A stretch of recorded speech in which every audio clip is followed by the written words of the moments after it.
Ayat pertama, satu,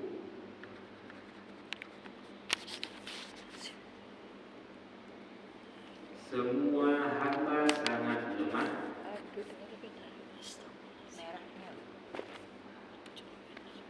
Semua hamba sangat lemah.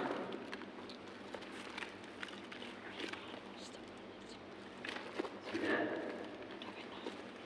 Mereka sangat butuh dengan rahmatnya Allah. Mereka sangat butuh dengan rahmatnya Allah.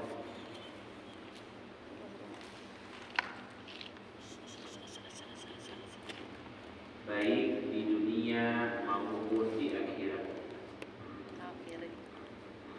Baik di dunia maupun di akhirat.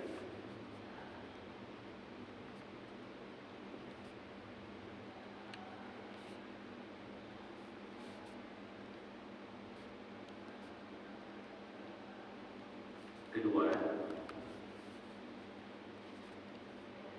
semua hamba tidak akan mampu melakukan kegiatannya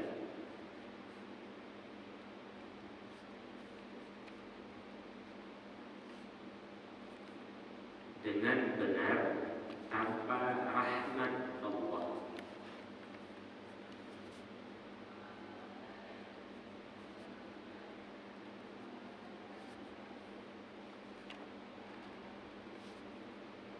Ketiga,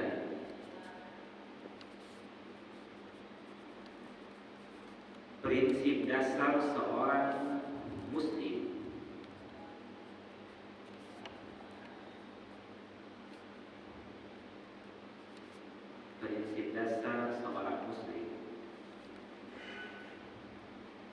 dia mesti menyertakan nama Allah dalam setiap aktivitasnya.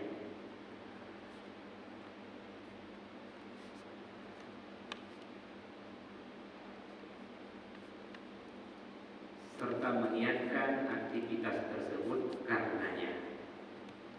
Serta meniatkan aktivitas tersebut karenanya. Ustaz, ulang lah Ustaz dari nomor 3 nih Ustaz. Salah-salah tulis. Prinsip dasar seorang muslim mesti menyertakan nama Allah dalam setiap aktivitasnya.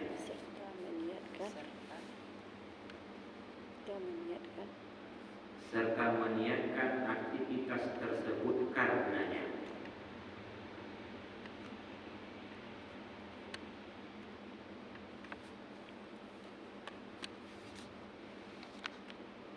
Dengan demikian,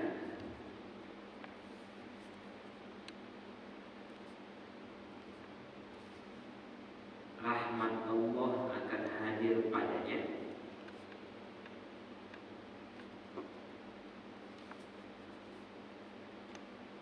baik di dunia maupun di akhirat.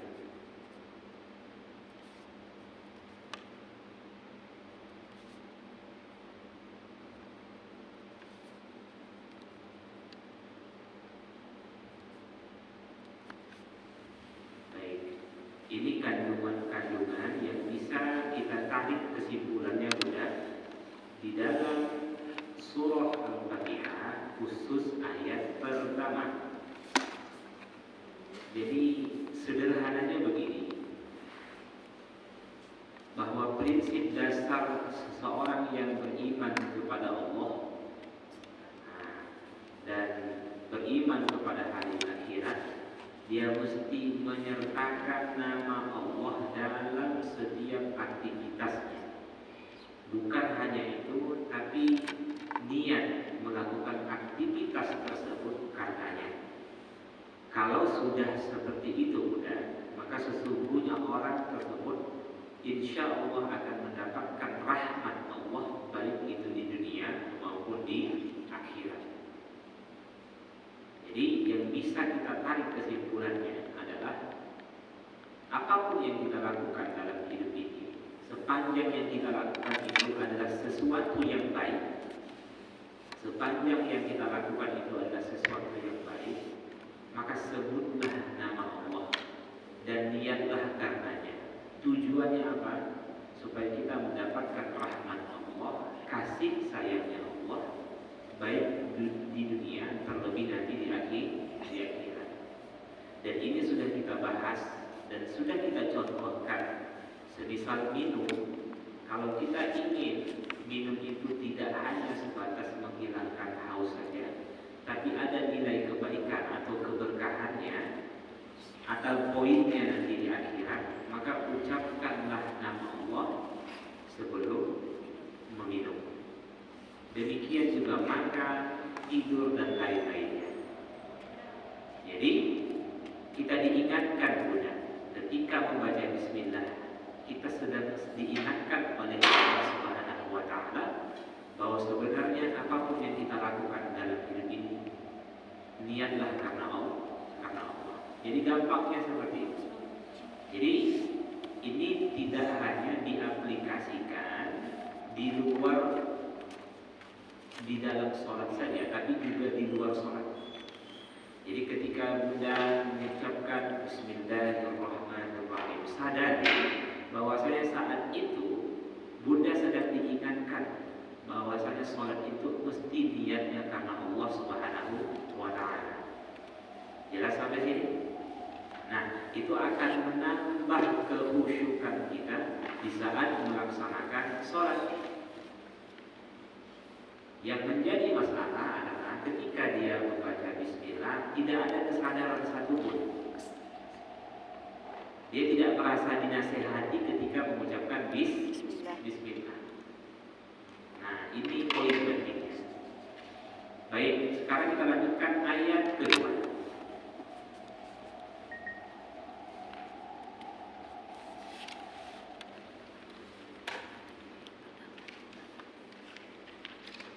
Pertama, menetapkan bahwa Allah Maha terpuji dari segala sisi.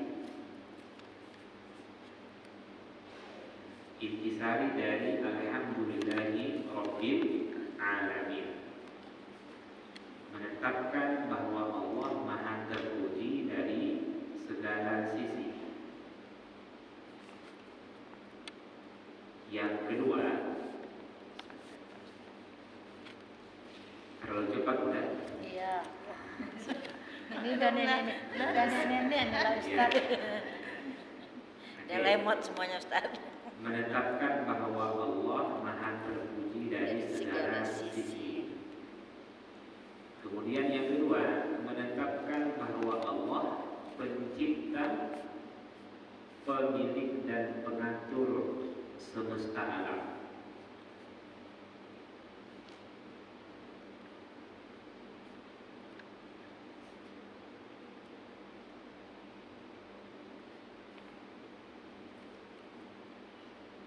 Ada dua yang bisa kita tarik kesimpulan yang mudah pada ayat kedua di dalam surah Al-Fatihah. Yakni yang pertama, menetapkan bahwa Allah Maha terpuji dari segala sisi. Yang kedua, menetapkan bahwa Allah pencipta, pemilik dan pengatur seluruh alam atau semesta alam. Nah, jadi kalau kita mengucapkan Alhamdulillahirabbil alamin, itu sebenarnya kita sedang menetapkan bahwasanya Allah itu terpuji dari segala sisi. Maksudnya apa? Zatnya terpuji, sifatnya, perbuatannya. Artinya apa? Semua kesempurnaan hanya milik Allah. Sebenarnya Bunda, ini yang menjadi catatan penting. Tanpa kita pun memuji Allah, Allah itu sudah terpuji. Iya kan?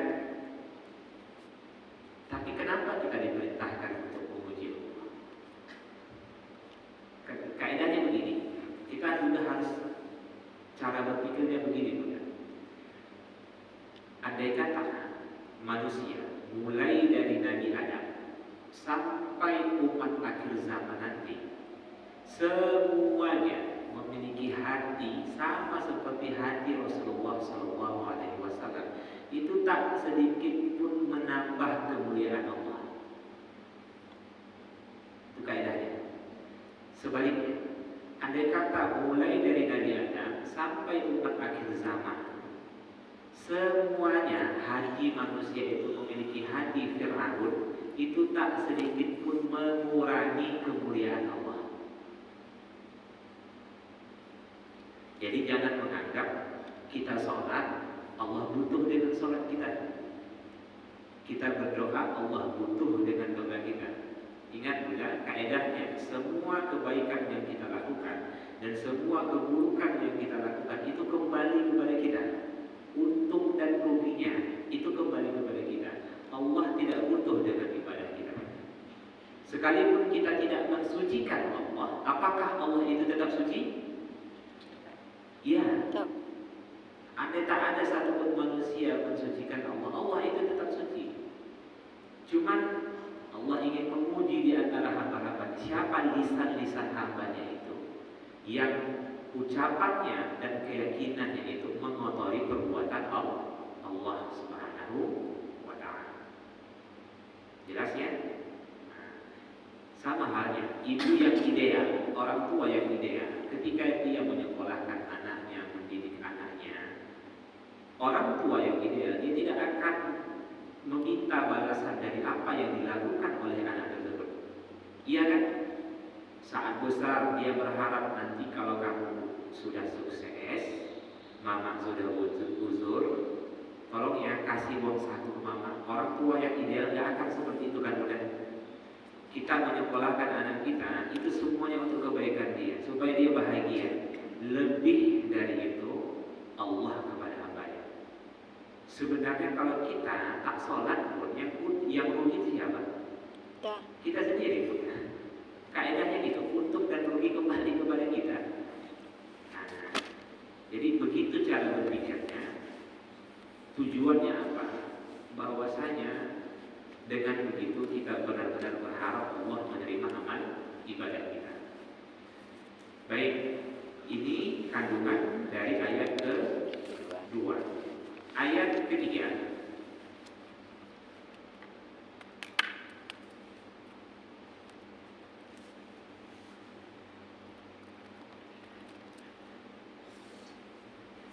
Kandungannya ialah menetapkan bahwa Allah menguasai seluruh alam, menguasai seluruh alam,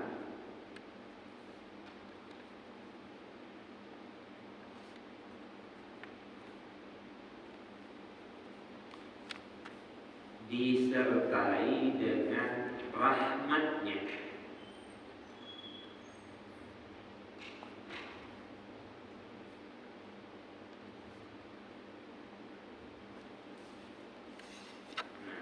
Yang bisa kita tarik kesimpulannya mudah.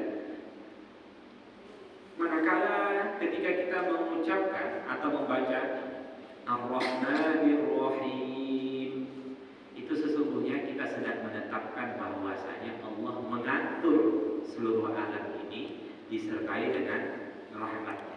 Walaupun Allah itu penguasa benar, mutlak di alam semesta ini, tapi Allah itu tidak berlaku sewenang-wenang kepada hambanya. Itu ingat. Berbeda hanya dengan segelintir manusia, sedikit punya kuasa, mudah sedikit punya kuasa itu berlaku sewenang-wenang. Ada yang zalim kepada rakyatnya, menindas yang lemah dan lain sebagainya, korupsi. Tapi Allah, walaupun penguasa mutlak semesta alam, tapi Allah tidak berlaku sewenang-wenang kepada hambanya. Apa bentuk rahmatnya Allah kepada kita?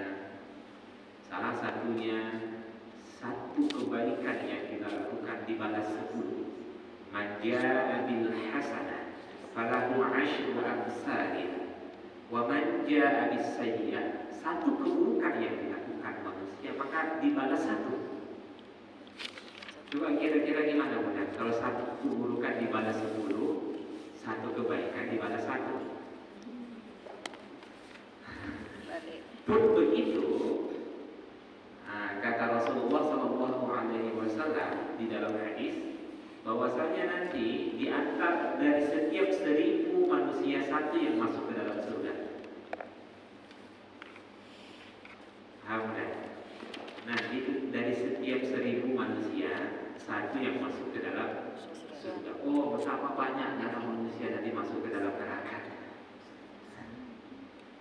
Nah, dan bisa kita lihat dari kondisi saat ini. Ada orang-orang yang hidup hedonisme. Dia rela mengeluarkan uangnya ratusan juta pergi ke Singapura hanya untuk melihat konser 2 jam saja. Tapi ketika masjid menggalang dana untuk pembangunan masjid 1 juta susah sekali.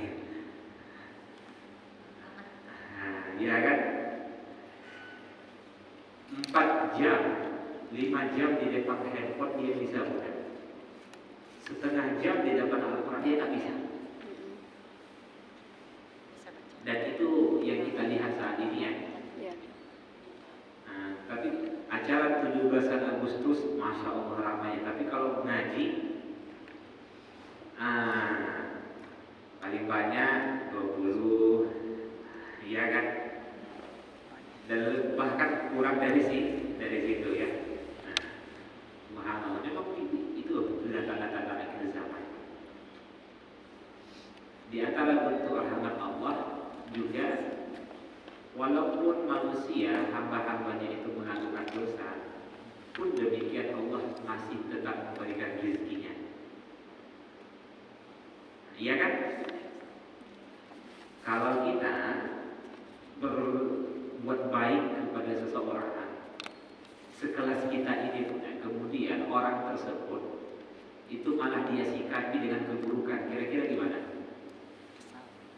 Satu, mungkin muncul kapan-kapan nggak tahu terima kasih, nggak tahu terima kasih. Kira-kira mau nggak Bunda kasih lagi? Mikir 1000 kali kan? Selama ini dikasih, tapi sikapnya apa? Malah memburukkan kita. Nah, ya kan, malah merusak keluarga kita dan lain sebagainya. Saya rasa sekelas kita ini susah untuk kedepannya bersikap yang sama seperti sebelumnya. Tapi Allah Subhanahu wa Ta'ala tidak seperti itu. Manakala manusia melakukan dosa, dia bertaubat, apakah ada perbedaan sayang Allah antara sebelum dan setelahnya? Tidak. Walaupun dia berbuat dosa. Sebenarnya munculnya rasa sayang itu kepada Allah kalau kita tahu betapa Allah itu sayang dengan hamba. Oke, paham sampai sini? Jadi Allah mengatur semesta alam ini disertai dengan rahmatnya. Nah, itu yang terkandung dalam lafaz Ar-Rahman Ar-Rahim. Ayat keempat kandungannya ialah ayat keempat ya benar. Ayat keempat menetapkan bahwa Allah Maha Pembalas.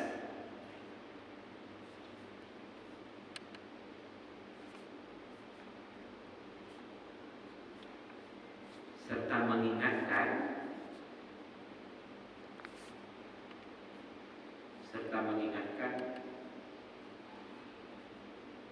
kepastian terjadinya hari kiamat.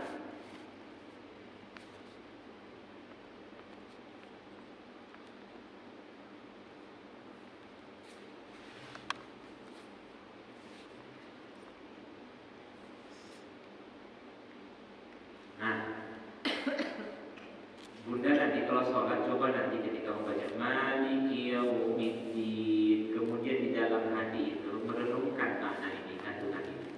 Ketika kita membaca Maliki Yaumiddin, sesungguhnya kita menetapkan Allah itu Maha Pembalas. Kira-kira kalau kita menetapkan Allah itu Maha Pembalas, apa yang muncul? Rasa takut. berawal dari rasa takut itu, dia akan maksimal beribadah. Kemudian juga kita diingatkan bahwasanya hari kiamat itu pasti akan terjadi. Jelas bukan? Tapi sesungguhnya balik Allah itu maha membalas itu karena juga disertai dengan rahmatnya. Iya kan? Benarkah itu? Allah itu maha membalas.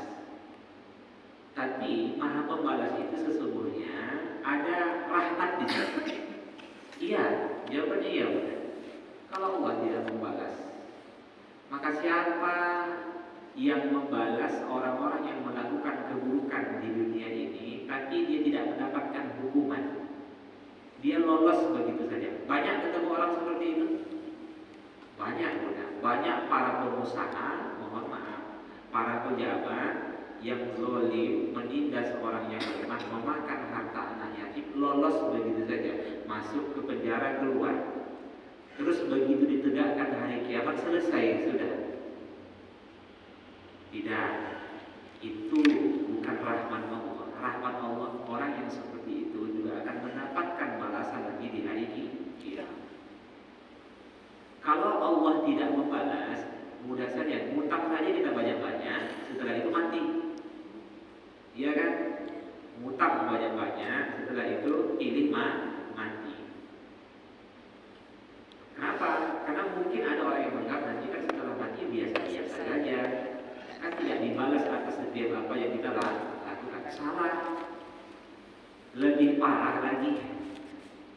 Nah, jelas. Ada ungkapan-ungkapan dari protokol, mungkin tanpa disadari, latah mulutnya dia mengatakan, ayo ibu-ibu pada jamaah takziah, mari sama-sama kita mengantarkan jenazah ini ke tempat peristirahatan terakhirnya. Salah tuh. Salah. Itu awal udah, itu awal kehidupan akhirat, bukan tempat peristirahatan terakhir. Enak kali itu, tempat peristirahatan terakhir. Itu salah. Jadi siapapun di antara muda yang ditunjuk sebagai moderator, jangan lagi ada kata-kata seperti itu. Jelas? Ya. Kaedahnya begini. Dunia ini Allah ciptakan hanya sebagai tempat untuk mencari bekal takwa. Kematian Allah tetapkan sebagai batas waktu untuk mencari bekal takwa tersebut. Alam kubur atau alam barzakh itu Allah tetapkan sebagai tempat transit atau menunggu alam akhirat. Sedangkan alam akhirat itu sebagai tempat untuk mendapatkan balasan dari bekal takwa tersebut. Itu kaidahnya seperti itu. Nah, jelas. Jadi kematian itu Allah tetapkan pada setiap makhluknya sebagai batas ibadah. Baik. Sekarang kita lanjutkan. Ayat ke-5. Kandungannya adalah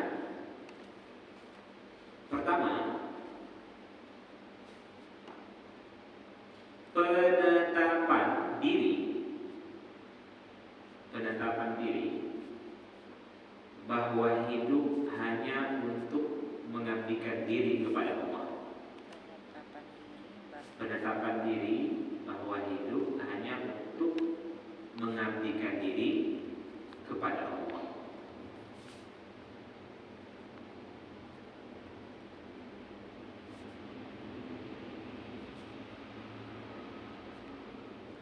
Sudah? Kedua,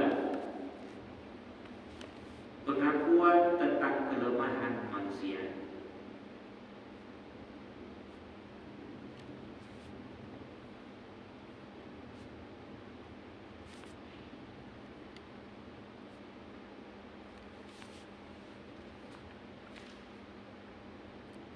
Ketiga, menyandarkan seluruh urusan hidup kepada Allah.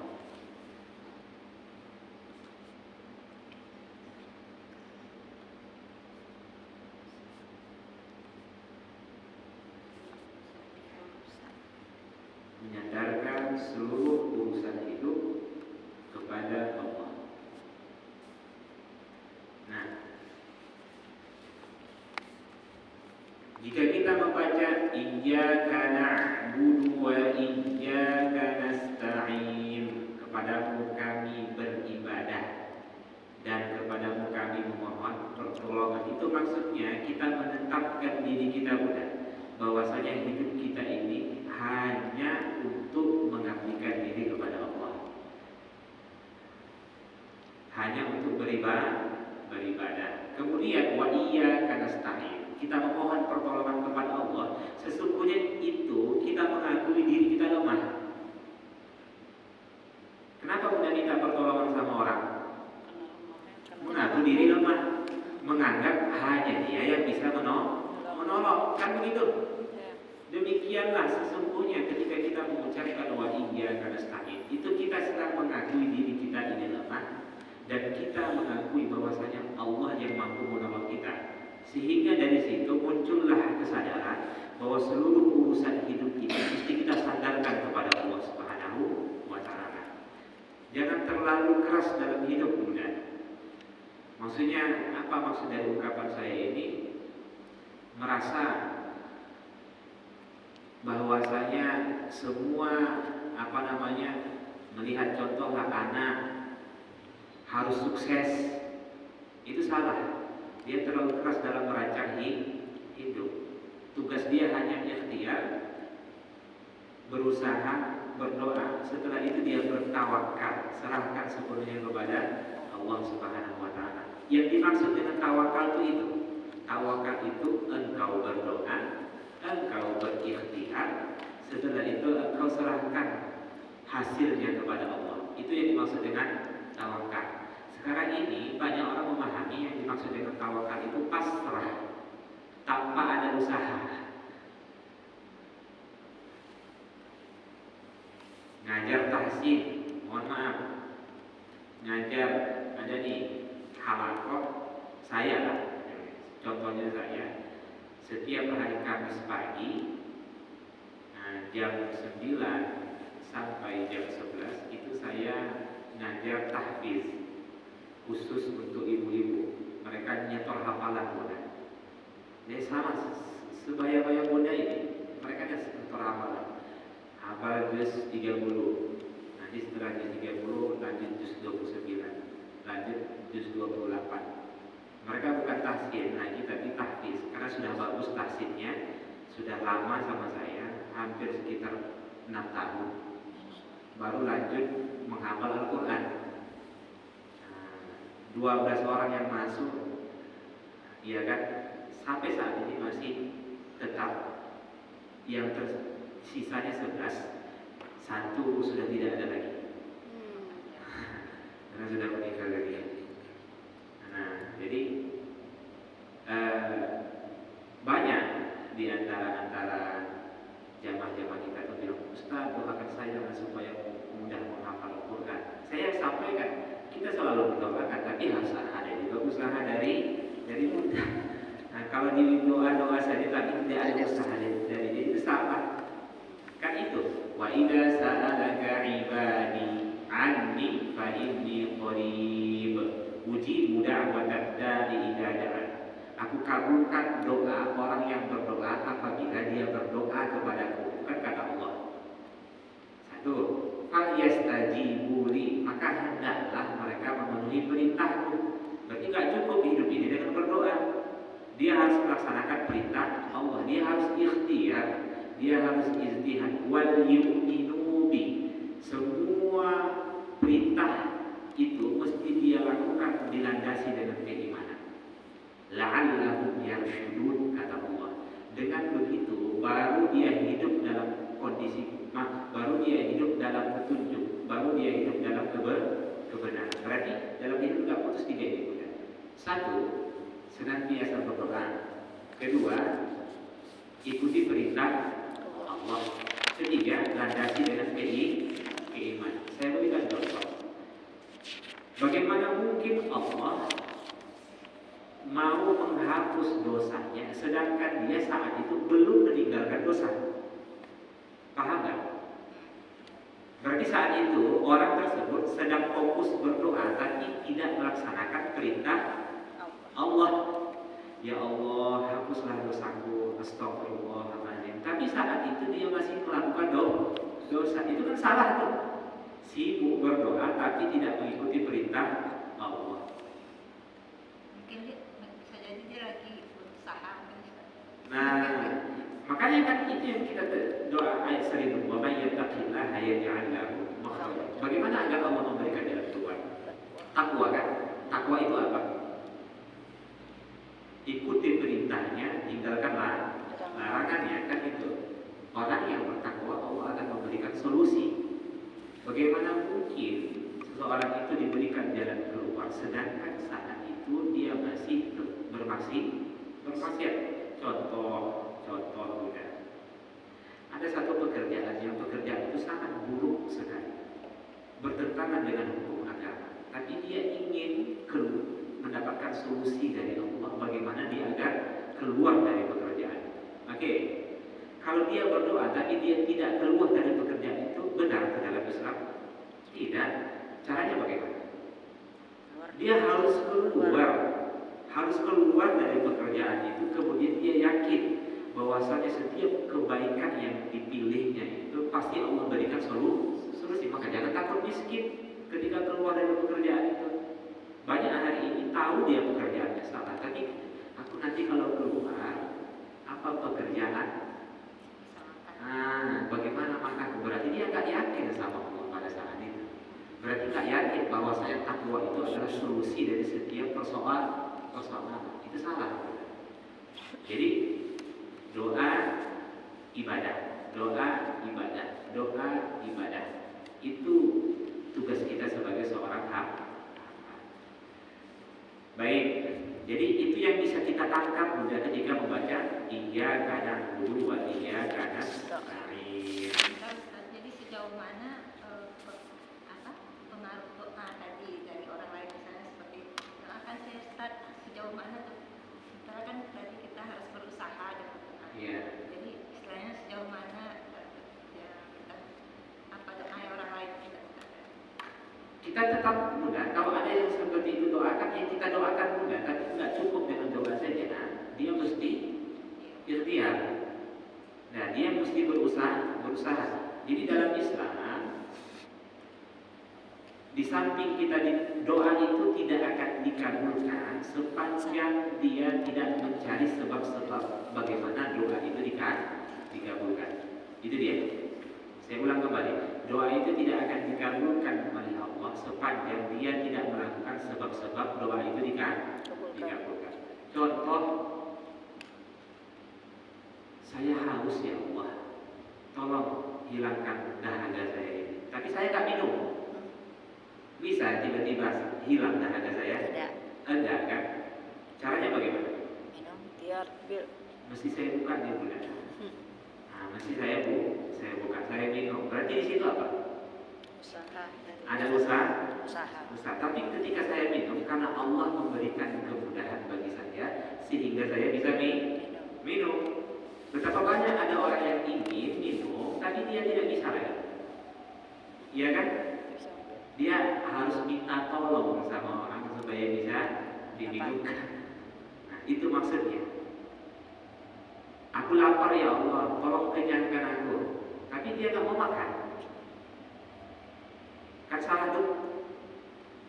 Maka nggak boleh dalam hidup ini terus saja berdoa tapi tanpa ikhtiar. Itu salah. Nggak boleh pula ibadah saja ikhtiar saja tanpa doa. Kenapa? Karena orang yang seperti itu pasti dia menganggap bahwasanya apa yang dia lakukan itu, apa yang dia dapat hasil usahanya. Itu salah tuh, iya kan? Itu yang membuat korun itu tenggelam kan? Yang dikatakan korun bahwa semua yang kumiliki ini karena usahaku. Allah tenggelamkan dia. Hati-hati dengan kata-kata itu bunda. Kalau ada yang mengatakan semua yang saya dapatkan ini karena hasil usahaku, tanpa adanya kemudahan dan pertolongan Allah, 11-12 dengan korun. Itu nggak boleh. Jadi gampangnya begini, bahwasanya di dalam surah Al-Fatihah ini kita sedang diajarkan bagaimana cara bertauhid yang benar. Paham ya? Setelah mulai dari ayat kedua udah alhamdulillahirabbil alamin arrahmanir rahim maliki yaumiddin, itu kita diajarkan tentang cara bagaimana bertauhid yang benar. Iyyaka na'budu wa iyyaka nasta'in, baru kita beribadah dan berdoa. Jelas ya? Lanjut ayat ke 6. Ayat ke-6.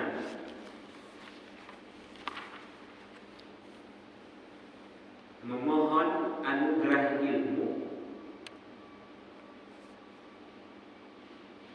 kemudahan dalam beramal, dan istiqomah dalam ketaatan.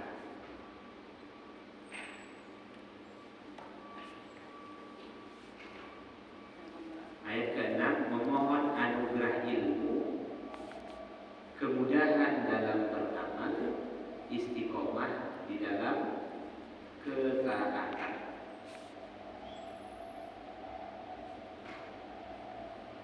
Ini sudah kita jelaskan yang sebelumnya, Bunda. Kalau kita membaca ihdinas siratal mustaqim, kita sudah memohon anugerah ilmu, kemudahan dalam beramal, istiqomah dalam ketaatan. Baik, ayat terakhir, ayat ke-7.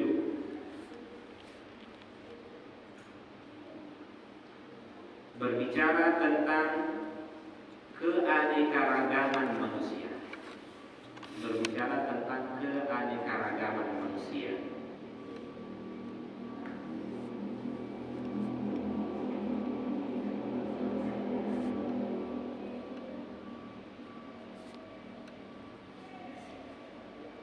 Sudah? Sepanjang sejarah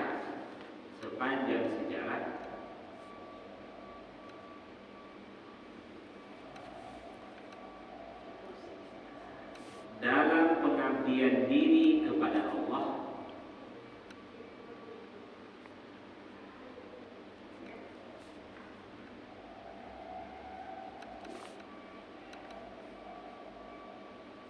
ada yang menerima dan mengikutinya, ada yang menerima dan mengikutinya.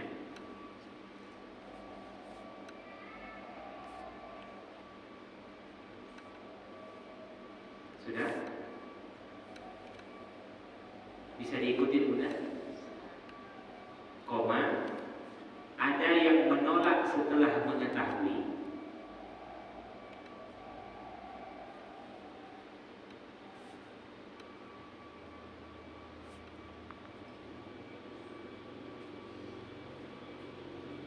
sudah? Dan ada juga yang tersesat karena kebodohannya.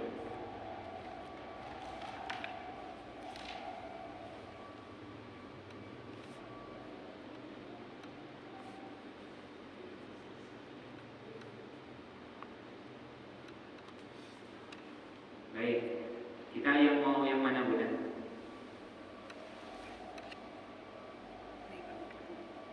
Menerima, mengikuti. Nah, yang pertama, Bunda, jangan mau yang kedua dan yang ketiga. Jangan mau yang kedua dan yang ketiga. Jadi, siratal ladzina an'amta 'alaihim ghairil maghdubi 'alaihim waladdallin. Allah sedang menggambarkan bahwasanya manusia ini tidak lepas dari tiga. Paham kan? Ada yang menerima, kemudian dia mengikuti. Ada pula yang menolak setelah dia tahu. Ada yang tersesat karena kebodohannya. Yang selamat yang mana? Menerima, mengikuti. Yang menerima, mengikuti. Jadi kalau begitu, kita sedang diingatkan oleh Allah, dituntut bagi kita untuk terus belajar dan juga berusaha untuk mengamalkannya. Jadi menuntut ilmu itu bukan hanya sebatas menambah wawasan saja, tapi sesungguhnya menuntut ilmu itu supaya muncul rasa takut itu kepada Allah Subhanahu wa Ta'ala.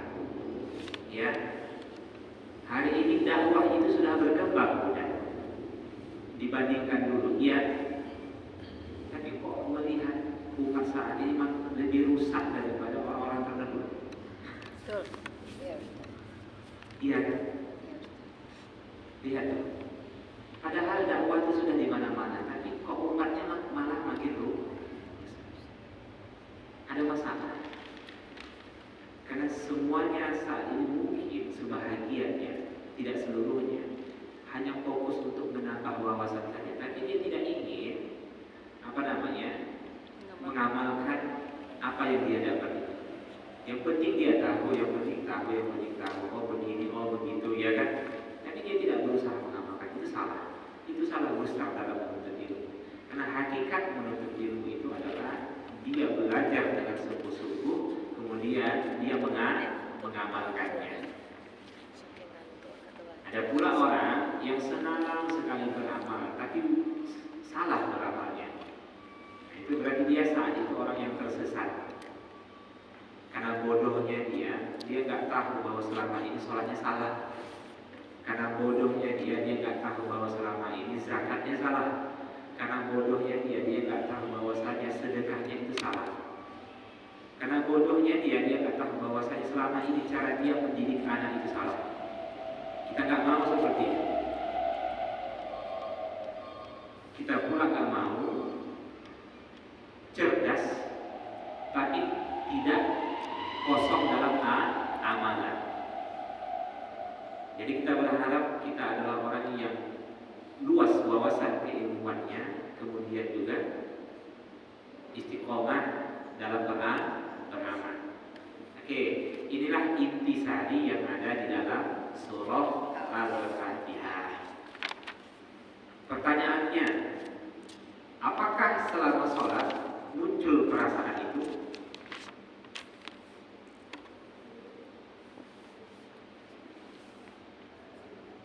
Saya bertanya udah.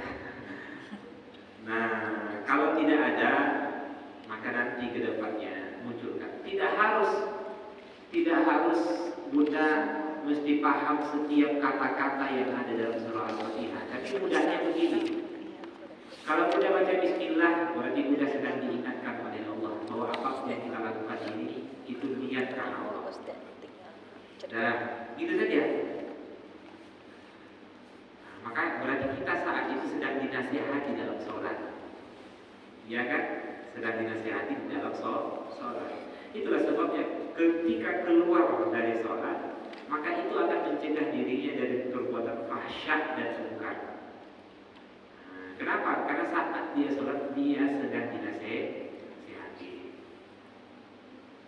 Nah, kira-kira kalau saya memberikan nasihat kepada Bunda, ada di antara Bunda yang saat ini berani melanggarnya? Enggak ada. Sedang diberikan nasihat. Paling nanti ada 3 hari atau 4 hari gitu. Kan gitu. Tapi orang yang sedang dinasihati, karena prinsipnya, iya kan. Kalau seseorang dinasihati saat ini dia tidak akan berani melanggar. Itu maksudnya.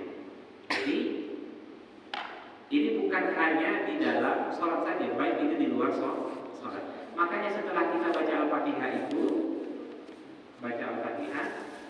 kita dianjurkan oleh Nabi Shallallahu Alaihi Wasallam untuk mengucapkan lafaz takmin, ya kan?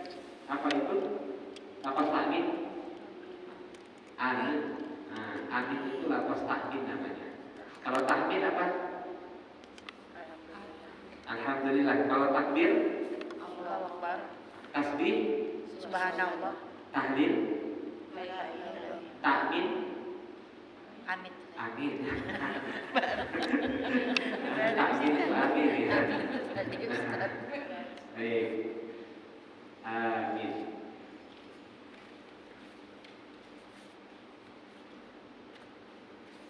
Amin itu maknanya istajib.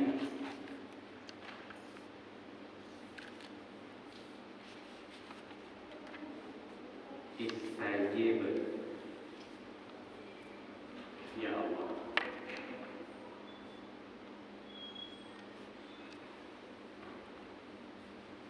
Amin itu maknanya istajib ya Allah. Ya Allah, perkenankanlah atau kabulkanlah. Setelah membaca bismillah.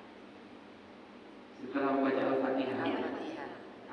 perkenankanlah, kabulkanlah, ya Allah perkenankanlah, ya Allah kabulkanlah.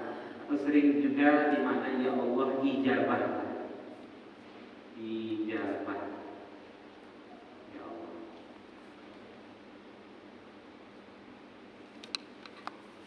Ingat Bunda, amin ini kan bagian dari doa. Oke, amin ini bagian dari doa. Tapi doa ini tidak bisa berdiri sendiri. Harus ada kalimat sebelumnya. Ya kan? Apa kalimat sebelumnya? Berarti ada yang kita mohon. Apa yang kita mohon itu? Ihdinas siratal mustaqim. Ya Allah, anugerahkan saya ilmu, kemudahan dalam beramal, istiqomah dalam ketaatan. Kita ucapkan amin. Kita sesungguhnya berharap agar Allah menganugerahkan ilmu, kemudahan dalam beramal, istiqomah dalam ketaatan.